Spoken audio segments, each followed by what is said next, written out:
Сәлем бердік достар, мен супер келін Диана. Бүгінгі видео шығарылымда ассорти тағамын дайындаймыз. Келген қонағыңызды осындай тағаммен таң қалдырасыз. Ал ендеше кеттік. Гүл ханымның қамырын дайындаймыз. Су, жұмыртқа, тұзды салып араластырамыз. ұн салып, қамыр илеп аласыздар.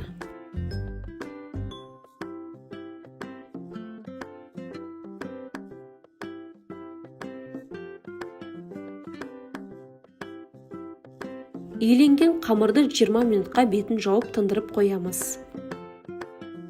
Салмасын дайындаймыз. Пиязды турап аламыз.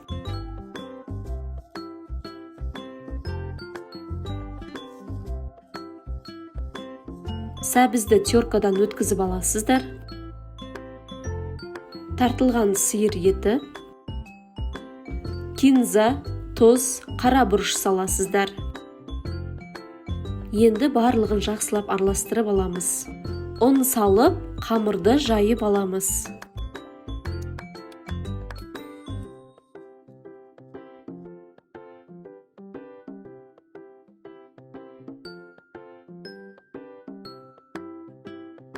Жайылған қамырларды дәл видеодағыдай ұзыннан кесіп аласыздар және арасын майлап алып, начинкасын салып шығамыз.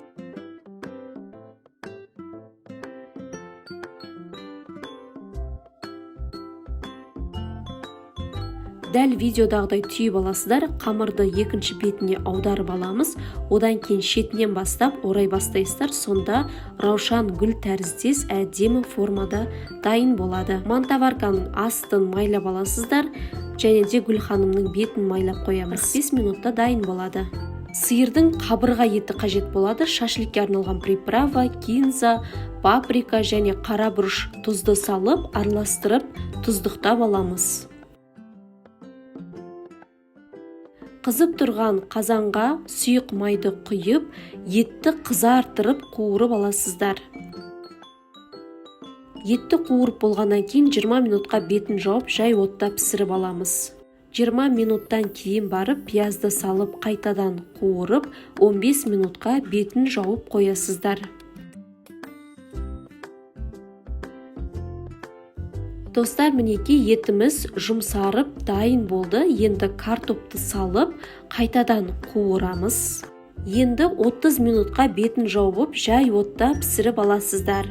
Тамақ дайын болды. Ең алдымен легеннің үстіне салат жапырағын, одан кейін барып піскен картоптарымызды салып шығамыз. Жұмсақ болып дайындалған сиырдың қабырға еттерін саласыздар. Одан кейін барып гүл ханымды үстіне қойып шығамыз.